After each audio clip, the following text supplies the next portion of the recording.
مٹا درد جدائی ہے تیرے دربار میں آ کر، تسلی دل نے پائی ہے تیرے دربار عزیزان گرامی وقار، میں اس بات کی طرف آپ کو لے جاتا ہوں۔ ایک صحابی حضرت سلمہ بن اکوع رضی اللہ تعالیٰ، ان کو راجل رسول اللہ کہا جاتا ہے۔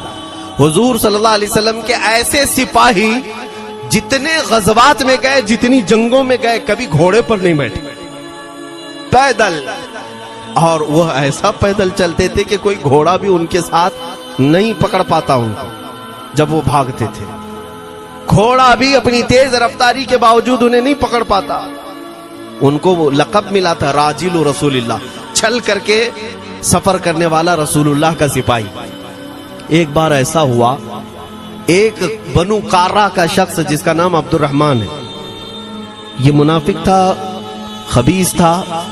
اس نے تقریباً 400 لوگوں کو جمع کیا، اپنے ہم مزاج لوگوں کو، اور مدینے پر رات کے وقت ایک باغیچے پر حملہ کیا، پورے باغیچے کو آگ لگا دیا، اور اس کے بعد پھر جو کھجوریں تھیں وہاں سے سب لوٹ لیا، لوٹ کر کے اپنے گھوڑوں پر رکھ لیا اور نکل پڑا۔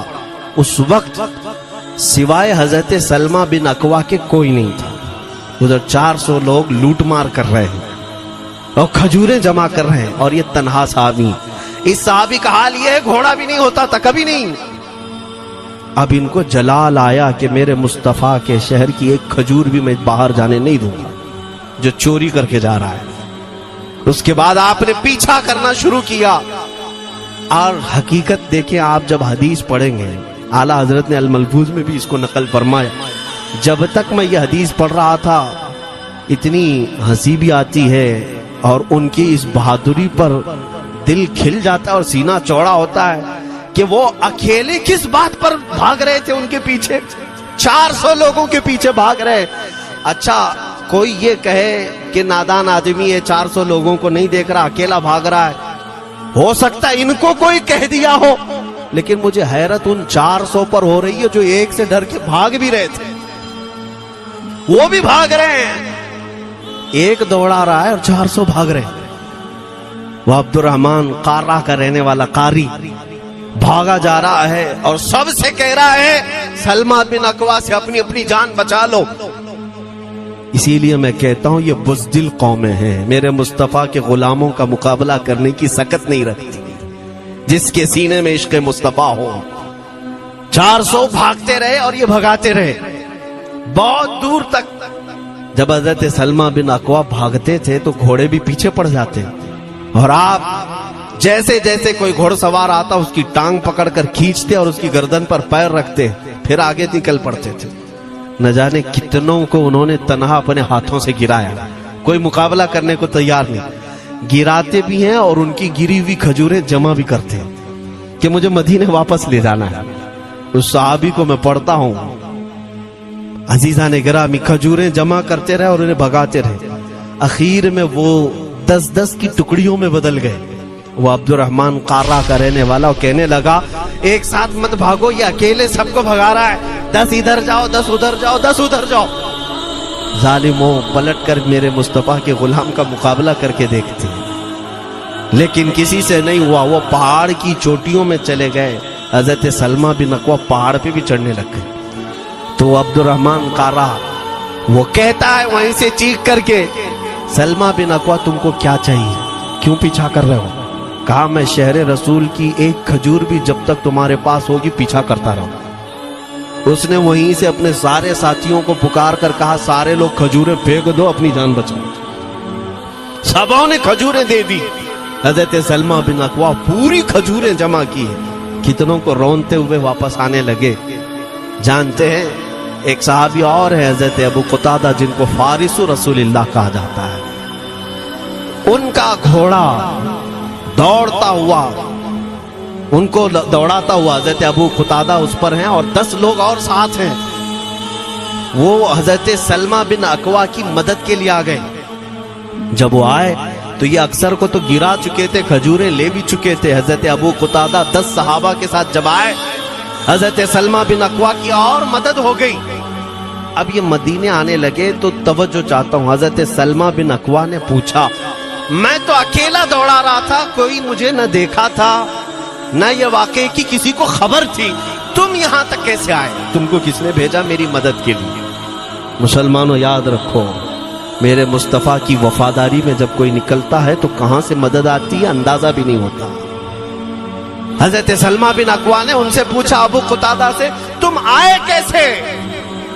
حضرت ابو قتادہ نے جو جواب دیا وہ اور تعجب کا تھا. کہا ہم نے نہیں دیکھا, ہم کو معلوم بھی نہیں تم کس کے ساتھ گئے ہو, ہمیں یہ واقعہ بھی نہیں معلوم, لیکن ہم اپنے خیمے میں بیٹھے تھے, ہمارا یہ گھوڑا دوڑتا ہوا ہے, یہ گھوڑا دوڑتا ہوا آیا اور دونوں پیر بار بار اٹھا کر کے ہنہنانے لگا. میرا گھوڑا ایسا کبھی کرتا نہیں, وہ جہاد میں جانے والا گھوڑا ہے, فرما بردار ہے. ابو قتادہ نے اس کو سہلایا لیکن پھر بھی وہ خاموش نہیں ہوا. حضرت ابو قتادہ کہتے میں پہچان لیا وہ اپنی پیٹھ پر مجھے سوار کرنا چاہتا ہے. میں اس کی پیٹھ پر بیٹھ گیا. میرے ساتھی بھی تعجب میں تھے, اتنی وقت گزر جانے کے بعد گھوڑے کو نہ بھوک لگی ہے نہ پیاس لگی ہے, یہ کہاں لے جا رہا ہے؟ ابو قتادہ کہتے یہ گھوڑا ہے جو تجھ تک ہم سب کو لے آیا ہے. حضرت سلمہ بن اکوا نے کہا ہاں مجھے یاد ہے جب میں ان 400 کو دوڑا رہا تھا تو تمہارا گھوڑا مجھے دیکھ رہا تھا. پتہ یہ چلا دنیا کا ہر جانور بھی میرے مصطفیٰ کا وفادار ہے. اگر تم نبی پاک صلی اللہ علیہ وسلم کی عزت و حرمت کے لیے اٹھتے ہو تو چونٹیاں اپنے سوراخ میں تمہارے لیے دعا میں مشغول ہو جاتی ہیں, مچھلیاں پانی میں تمہارے لیے دعائیں کرتی ہیں. عزیزان گرامی وقار, آج میں اپنے جملوں کو سمیٹتے ہوئے یہ بات کہتا ہوں, دھورا جی کی سرزمین میں نے کبھی سنا نہیں یا کبھی آپ سے ملاقات نہیں کی, لیکن اتنا بڑا مجمع ہمیں جو سننے کے لیے بیٹھا ہے, لوگ مصافحے کے لیے آئے, پھول ہار پیش کیے, ٹوٹ پڑتے ہیں ملاقاتوں کے لیے.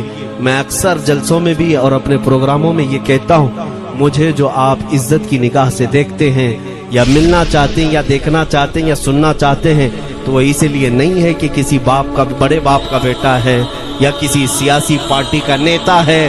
آپ کی جو محبت ہے وہ صرف اس لیے ہے, یہ ناز یہ انداز ہمارے نہیں ہوتے, جھولی میں اگر ٹکڑے تمہارے نہیں ہوتے یا رسول اللہ, جب تک کہ مدینے سے اشارے نہیں ہوتے روشن میری قسمت کے ستارے نہیں ہوتے. جو کچھ بھی عزت ملی ہے ہمیں آج وہ کسی اور صلاحیت کی وجہ سے نہیں. صاف میں بتا دیتا ہوں, میں مقرر آدمی نہیں, میں خطیب آدمی نہیں, میں وہ شعلہ بار مقرر نہیں ہوں کہ جن کی تقریروں سے لوگ بہت زیادہ نفع اٹھاتے ہوں. میں تو طالب علم آدمی ہوں. میرے آقا صلی اللہ تعالی علیہ وسلم کے لیے اتنی وفا کرنا جانتا ہوں کہ میں نے یہ عہد کر لیا ہے, میرے جسم میں جب تک خون باقی رہے گا ایک بھی ظالم کتا میرے آقا کی طرف انگلی بھی اٹھائے ہم اپنی گردن بھی نچھاور کرنے کو تیار رہیں گے. میرے آقا صلی اللہ تعالی علیہ وسلم کے لیے قربانی کا جذبہ ہے, اس لیے میرے آقا نے یہ عزت عطا کی ہے. پھر مجھے یہ کہنے کا حق بھی ہے, جب تک بکے نہ تھے تو کوئی پوچھتا نہ تھا, یا رسول اللہ تم نے خرید کر ہمیں انمول کر دیا.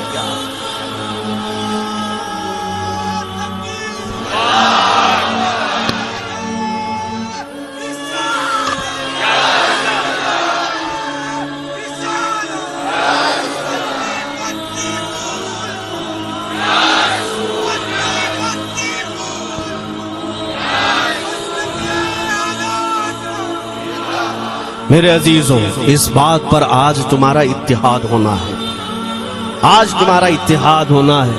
میں نے کافی علاقوں کے دورے کی اور دیکھ لیے, لوگ جو کہتے ہیں ہم بکھرے ہوئے ہیں, بٹے ہوئے ہیں, ٹکڑوں میں ہیں, لیکن میں نے سب کو دیکھا یقیناً فرقوں میں بھی بٹے ہیں, سلسلوں میں بھی. حالانکہ سلسلوں میں اختلاف ہونا نہیں چاہیے, جو سلاسل حقہ ہیں وہ سب مدینہ طیبہ کی نہریں ہیں, اختلافات نہیں, لیکن اس کے باوجود بٹے ہوئے لوگ ہیں. ایک دوسرے سے مصافحہ نہیں کرنا چاہتے, ایک دوسرے کے پیچھے نمازیں نہیں پڑھنا چاہتے, جو خالص سنی ہو کر بھی, ایمان والے ہو کر کے بھی. میں بہتوں سے یہ شکایتیں سنا کہ ہم میں بہت سارے اختلافات ہیں, لیکن اس کا حل تقریریں ہیں, تحریریں ہیں, لوگوں کو سمجھانا ہے, اصلاح کرنا ہے, سب کر کے دیکھ لیا. لیکن ایک بات میں نے خود پریکٹیکل دیکھ لیا کہ 1000 ٹکڑوں میں کیوں نہ بٹے ہوں لیکن میرے مصطفیٰ کا نام آ جائے تو ہر کوئی متحد نظر آتا ہے. یہ ہم نے دیکھ لیا ہے، یہ ہم نے دیکھ لیا ہے. کسی بھی پیر سے بیعت کیوں نہ ہو، میں دوسروں کی بات نہیں کرتا، لیکن میں نے پورے ہندوستان کے کونے کونے میں دیکھا ہے جا کر کے کسی بھی سنی صحیح العقیدہ پیر سے بیعت کیوں نہ ہو، اگرچہ اس کے آپس کے جھگڑے ہوں، لیکن ہم نے ایک مجمع میں مجھے سننے والوں کو، ایسے اختلاف والوں کو بھی دیکھا، دونوں سن رہے ہیں، لیکن جب ہم نے پوچھا میرے مصطفیٰ کریم کی عزت پر بات آئے تو تم میں سے کون کھڑا ہو سکتا ہے؟ ہر اختلاف رکھنے والا بھی یہ کہتا ہے یا رسول اللہ یہ جسم بھی تمہارا یہ جان بھی تمہاری، کروں تیرے نام پہ جاں فدا، نہ بس ایک جان دو جہاں فدا، دو جہاں سے بھی نہیں جی بھرا، کروں کیا کروڑوں جہاں نہیں. یہ ہر ایک کا نعرہ ہے. اس سے پتہ یہ چلا کہ آج تم سب کو اگر کوئی چیز جوڑ سکتی ہے تو نام محمد ہے، میرے مصطفیٰ کریم صلی اللہ علیہ وسلم کی محبت ہے. گنبد خضرا کی چھاؤں میں سب کو جمع کرو، انشاءاللہ العزیز اتحاد برقرار رہے گا. اصل کی طرف نظر رکھو، بادشاہ کی طرف نظر رکھو. باقی جتنے ولی ہیں، جتنے پیر ہیں، سب وزیر ہیں، سب وزیر ہیں. بادشاہ صرف میرا مصطفیٰ ہے. نبی پاک صلی اللہ تعالی علیہ وسلم کو ہم شہنشاہ تسلیم کرتے ہیں. لہذا اگر بادشاہ کی طرف نظر ہوگی تو تمہیں شیطان یہ اس طرح کی لڑائیوں میں نہیں رکھے گا، وہ کامیاب نہیں ہو سکے گا. تم سب کا مشن اگر میرے مصطفیٰ کی عزت اور ان کی ناموس ہو جائے، حضور اکرم صلی اللہ تعالی علیہ وسلم کی طرف ہم نے دیکھا ہے بڑے بڑے اختلافات ختم ہو جاتے ہیں. حضرت ابو ذر غفاری، حضرت بلال حبشی، دونوں میں جھگڑا ہو گیا تھا، تکرار ہوئی. حضرت ابو ذر غفاری نے صرف حضرت بلال کو غصے میں آ کر کہا کالی عورت کے بیٹے یا ابن ام سودا، یہ تکرار میں ہو جاتا ہے. حضرت بلال کو یہ بات لگ گئی، تھے تو کالے لیکن صحابی نے کہا تھا کالی عورت کے بیٹے. حضور کے پاس جا کر عرض کیا یا رسول اللہ ابو ذر نے مجھے آج یوں کہا، ابو ذر نے مجھے آج یوں کہا کالی عورت کے بیٹے. میرے آقا صلی اللہ علیہ وسلم کو جھلا لایا، باہر آئے، بلایا ابو ذر کہاں ہے؟ آئے. حضور پاک نے ان کو مخاطب کر کے صرف اتنا فرمایا افیق الجاہلیہ، ابھی تک تمہارے اندر پرانی جاہلیت باقی ہے؟ 3 بار پوچھا اور اس کے بعد میرے آقا چلے گئے، کچھ نہیں فرمایا. پرانے زمانے کی کافروں کی جاہلیت ابھی باقی ہے جو ماں کے نام سے لوگوں کو گالیاں دیتے یا پکارتے تھے. حضرت ابو ذر غفاری کو اتنی بات لگ گئی کہ میرے آقا مجھ سے روٹھ گئے، میرے آقا کے دل پر یہ بات لگ گئی. تو انہوں نے یہ نہیں کیا کہ دیکھا جائے گا بعد میں کیا ہوگا، نہیں، سیدھے مسجد نبوی میں حضرت بلال کو ڈھونڈنے کے لیے آئے. کہاں ہے؟ حضرت بلال مل گئے تو ان کا ہاتھ پکڑ کر کے لائے. ابو ذر غفاری زمین پر لیٹ گئے، سو گئے. کہا ہے بلال مجھے معاف کر دے، میں نے تجھے سخت جملہ کہا، مجھے معاف کر دے. حضرت بلال نے کہا ٹھیک ہے میں نے معاف کر دیا، ہو گئی بات. لیکن حضرت ابو ذر غفاری نے کہا نہیں، میرا دل اس پر سکون نہیں مانے گا. ایک کام کرو اے بلال، تم اپنا یہ پیر میرے چہرے پر رگڑو، یہ تمہارا تلوا جس کو میں نے کالا کہا تھا اسی تلوے سے میرے چہرے پر تم رگڑو تاکہ مجھے میری حیثیت پتہ چل جائے. حضرت بلال کیا ان کی بات پر اپنا پاؤں ان کے چہرے پر رگڑ دیتے؟ دونوں ہاتھوں سے ان کو زمین پر اٹھایا اور سینے سے سینہ لگایا. کہا ہے ابو ذر کیسی بات کرتے ہو؟ جس آقا کے تم غلام ہو اسی آقا کا میں بھی غلام. میں نے یہ تاریخ میں پڑھا ہے اگر سختیوں کو کوئی چیز جوڑ سکتی ہے تو وہ میرے آقا کی محبت ہے، وہ مصطفیٰ کریم کی محبت ہے. تمہارے سینے چوڑا کر دے گی، تمہارا دل کشادہ کر دے گی، تم اپنوں کو ایکسپٹ کرنے لگ جاؤ گے اپنے نبی کی نسبت پر. ہاں ایک بات یاد رکھے، میں یہ صرف میرے آقا کی نسبت والوں کے لیے کہہ رہا ہوں، باقی ہمارا عقیدہ تو یہ ہے نبی سے ہو جو بیگانہ اسے دل سے جدا کر دے، پدر مادر برادر جان و مال ان پر فدا کر دے. ہم اس کو مانتے ہی نہیں، چاہے باپوں کی ماں ہو جو میرے نبی کو نہیں جانتا، جو میرے آقا کی عظمت کو نہیں پہچانتا، میں ان کے بارے میں نہیں کہتا۔ ہاں، ہمارے ایک استاذ بزرگ انہوں نے فرمایا تھا کہ بیٹا بات کرنے کا لہجہ نرم رکھنا ہمیشہ۔ بہت سارے لوگ ہماری تقریروں کو ابھی ابھی جو سنتے ہیں وہ کہتے ہیں بہت کڑک بولتے ہیں، سخت بولتے ہیں۔ میرے عزیزوں، پچھلے 15 سال سے کرتے ہیں ہم تقریریں، اخلاقیات پر، تصوف پر بہت سارے نرم انداز میں گفتگو کرنے کے ہم عادی تھے۔ وہ سب نہیں دیکھتے، لیکن جہاں ہم تھوڑا سا چیختے ہیں یا گرج کے ساتھ بولتے ہیں وہ بہت جلدی کسی کو لگتی ہے اور کہتے ہیں آپ بہت کڑک لہجے میں کہتے ہو۔ 90% ہم نے نرم لہجے میں بات کیا ہے، لوگوں کو اخلاقیات سکھایا ہے۔ چوری، زنا، ڈکیتی، سود، شراب، ان سب کی مذمت پر بیانات ہم نے ریکارڈ کیے۔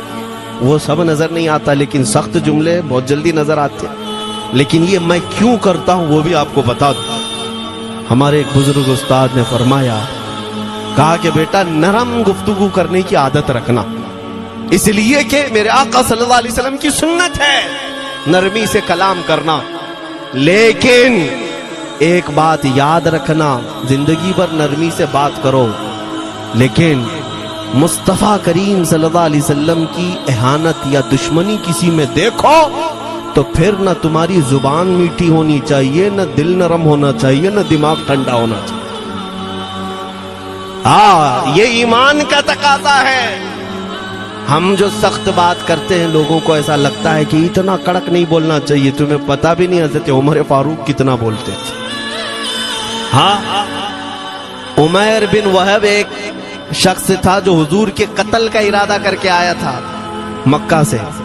صفوان نام کا ایک اور شخص، عمیر نام کے، دو لوگ حتیم کعبہ میں بیٹھ کر میٹنگ کر کے آئے، کیونکہ صفوان کا باپ جنگ بدر میں مارا گیا تھا، عمیر کا بیٹا جنگ میں قیدی ہو کر حضور کے پاس قید تھا۔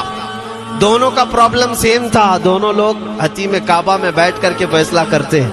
صفوان نے کہا میں تجھے بہت پیسے دوں گا، ایک تلوار کو زہر میں بجھا کر جاؤ مدینے اور محمد کا قتل کر کے آؤ صلی اللہ علیہ وسلم۔ عمیر بن وہب تلوار چھپا کر کے مدینے آیا، لیکن جس وقت وہ آیا حضرت عمر فاروق چند صحابہ کے ساتھ مسجد نبوی کے باہر کھڑے تھے۔ دیکھتے ہی اس کی گردن میں جو ہے یہ گمچھا ڈالا، رومال، اور کہا خذو ھذا الکلب، پکڑو اس کتے کو۔ یہ حضرت عمر کی زبان سے نکلے، کہتے ہیں پکڑو اس کتے کو۔ یہی وہ ہے جو بدر کے اندر میدان بدر میں مکہ والوں کو بھڑکا رہا تھا جنگ پر حضور کے خلاف، یہاں مدینے میں آیا ہے، پکڑو اس کو۔ حضرت عمر باہر ہی سب کر دیتے، لیکن کہا کہ میں حضور سے پوچھ کے آتا ہوں اس کا کرنا کیا ہے۔ میرے آقا کے پاس گئے، کہا یا رسول اللہ شیطان قریش آیا ہے، قریش کا شیطان آیا ہے عمیر بن وہب، اور مجھے لگتا ہے وہ بری نیت سے آیا ہے۔ حضرت عمر پہلے ہی بھانپ رہے ہیں، مجھے لگتا ہے وہ بری نیت سے آیا ہے، کیا کرنا ہے آپ حکم فرمائیں۔ میرے آقا نے فرمایا عمر اس کو اندر لے آؤ۔ عمیر بن وہب کو ویسی گردن میں وہ گمچھا ڈال کے گھما کے اندر لے آئے مسجد نبوی میں۔ حضور نے پوچھا، حضرت عمر سے کہا چھوڑ دو۔ جب اندر آیا تو پوچھا حضور نے کیوں آئے عمیر؟ اب وہ جھوٹ بولنے لگا، کہا میرا بیٹا آپ کے پاس قیدی ہے، خیر خیریت پوچھنے کے لیے آئے اور کیا ہے۔ میرے آقا نے فرمایا سچ سچ بتاؤ کیوں آئے ہو؟ اس نے پھر کہا میں اپنے بیٹے کی خیریت معلوم کرنے آیا ہوں، اور کیوں آیا ہوں؟ حضور نے فرمایا خیریت معلوم کرنے آئے تو تلوار لے کے کیوں آئے ہو؟ اس نے تلوار دکھانے کے لیے پھینک دیا، کہا اس تلوار کا کیا ہونا ہے؟ تلوار تو ہمارے پاس بدر میں بھی تھی، لیکن فتح آپ ہی کے ساتھ تھی۔ بڑی بڑی باتیں کرنے لگا۔ میرے آقا کو جلال آیا اور کہا عمیر وہ بات کیوں نہیں بولتے جو تم صفوان کے ساتھ کعبہ کے حتیم میں بیٹھ کر کے آئے ہو؟ مدینے میں بیٹھا رسول خانہ کعبہ میں ہونے والی گفتگو کو سن رہا ہے۔ دور و نزدیک کے سننے والے وہ کان لالے کرامت پہ لاکھوں سلام۔ یہ حدیث موجود ہے، صحیح حدیث ہے۔ اسی حدیث کے ترجمانی کرتے ہوئے ہم تو یہ عقیدہ رکھ ہی سکتے ہیں نا، ہم یہاں سے پکاریں وہ وہاں سے سنیں، مصطفیٰ کی سماعت پہ۔ ہاں، یہ عقیدہ بریلی والے کا جو ہے وہ اپنے پیٹ کا عقیدہ نہیں، یہ صحابہ کا عقیدہ ہے۔ میرے عزیزو، جب میرے آقا نے فرمایا وہ بات بتاؤ جو حتیم کعبہ میں کر کے آئے ہو، اب تھر تھر تھر کانپنے لگ گیا. اس رسول سے کیا چھپائیں جو حتیم کعبہ میں تنہائی میں ہونے والی میٹنگ کو بھی جانتا ہو.